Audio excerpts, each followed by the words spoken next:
আসসালামু আলাইকুম। তো সকলকে স্বাগতম নতুন একটি ভিডিওতে। তো তখন আপনাদেরকে দেখাইছিলাম আমার নতুন ক্ষেতের পেয়ারা এবং চারাগুলো। এখন আপনাদের দেখাবো আমার পুরাতন ক্ষেত, যার বয়স 2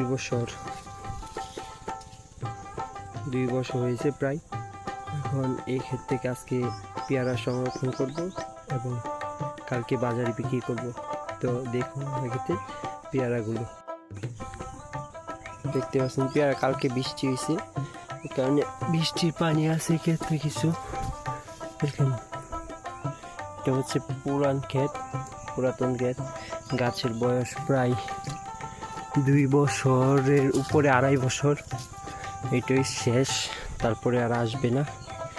এগুলা পরিপক্ক হয়ে গেছে, এগুলা বাজারে বিক্রি করব আজকে, পারবো আর কি। গাছ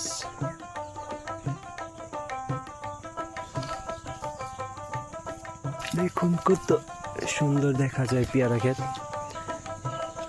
এই যে